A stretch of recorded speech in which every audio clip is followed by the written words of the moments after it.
Assalamualaikum warahmatullahi wabarakatuh. Baiklah, marilah kita awali hari ini dengan penuh semangat dan rasa syukur. Hari ini bagaimana kabar kalian di rumah? Selalu dalam keadaan baik-baik saja ya. Nah, di sini saya ingin memberikan tips untuk kalian semua yang berada di rumah. Bagaimana sih agar kita dapat meningkatkan konsentrasi belajar kita? Karena kita ketahui kita sekarang berada dalam masa pandemi yang mengharuskan kita belajar dari rumah. Nah, pastinya ketika kita belajar di rumah banyak sekali hal-hal yang menghambat proses pembelajaran yang kita lakukan, seperti konsentrasi belajar, memotivasi kita untuk mengikuti kegiatan belajar seperti itu kan.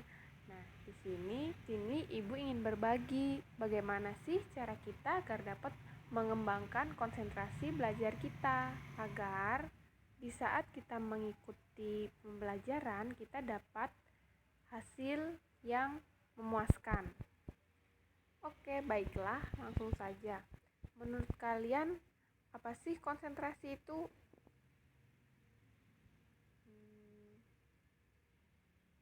Apakah konsentrasi itu penting? Oke, sebelum kita lanjut lebih dalam lagi, di sini kita akan melakukan ice breaking dulu ya. Untuk aturan mainnya, jawablah dengan spontan, jangan terlalu lama berpikir. Lalu bacalah satu demi satu dengan berkonsentrasi. Oke? Jawab dengan cepat ya. Awan berwarna, tisu berwarna, susu berwarna, sapi minum. Hayo yang jawab susu. Sapi minumnya air lah.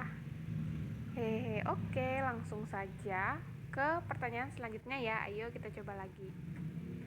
Arang berwarna, aspal berwarna, rambutmu berwarna, kelelawar tidur pada siang hari ya. Ingat, kelelawar tidurnya pada siang hari. Hayo itu yang jawab malam hari. Ayo kita lebih berkonsentrasi lagi. Oke, ini untuk pertanyaan yang terakhir. Lumut berwarna, daun kelapa berwarna, rumput berwarna, jerapah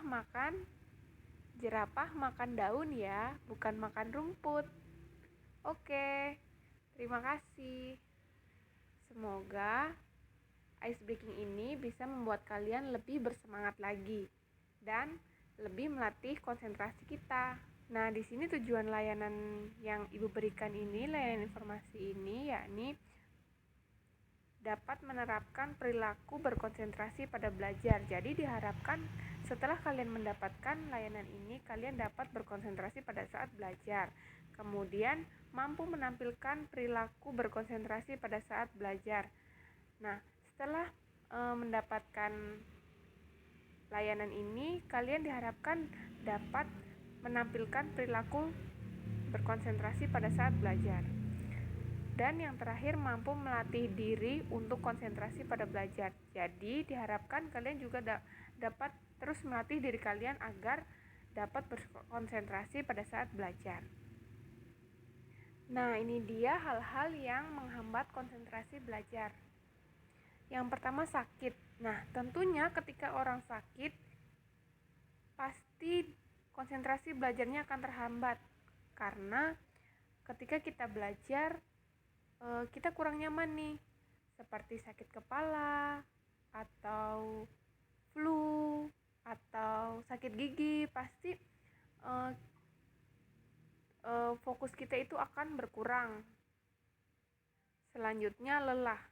Nah, tentu saja lelah akan menghambat konsentrasi belajar kita, karena badan yang kurang fit menyebabkan kita kurang semangat. Jadi, ketika kita mengikuti proses belajar, kita akan sangat-sangat tidak berkonsentrasi karena badan kita lelah, capek, seperti itu. Selanjutnya, cemas dan khawatir. Nah, cemas dan khawatir ini juga bisa mengganggu konsentrasi belajar kalian, seperti ketika kita sedang belajar nih, kita merasakan cemas dan khawatir. Nah, misalnya contohnya ketika kamu mengikuti kelas belajar online, di situ ibumu menitipkan adikmu karena ibumu akan pergi ke pasar. Nah, adikmu ini baru belajar untuk berdiri seperti itu.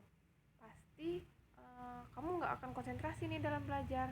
Pasti karena pikiran kamu akan terbagi, takut mungkin nanti adikmu jatuh atau yang lain. Nah, selanjutnya tugas yang tidak terselesaikan juga akan menghambat konsentrasi belajar karena diri kita nih bakalan was-was, takut gitu. Nah, takut jika guru kita nanti itu bertanya kepada kita tentang tugas tersebut. Nah, otomatis kita tidak akan bisa menjawab karena kita tidak mengerjakan atau kita tidak menyelesaikan tugas yang diberikan.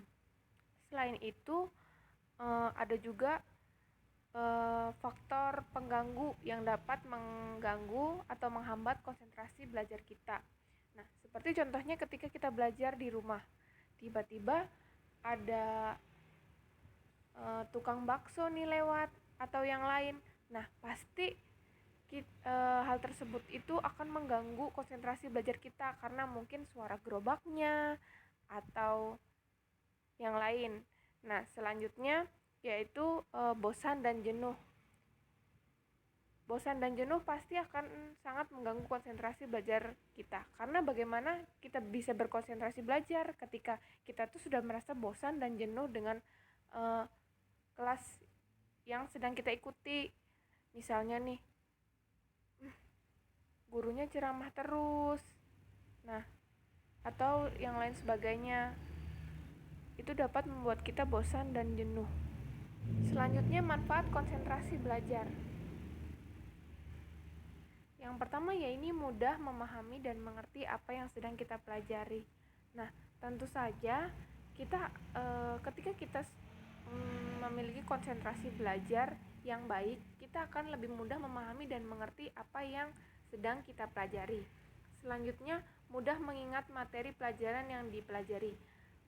Nah, karena kita ketika mengikuti pelajaran kita konsentrasi belajarnya baik, kita akan mudah mengingat materi pelajaran yang kita pelajari tadi nih. Misalnya pelajaran matematika.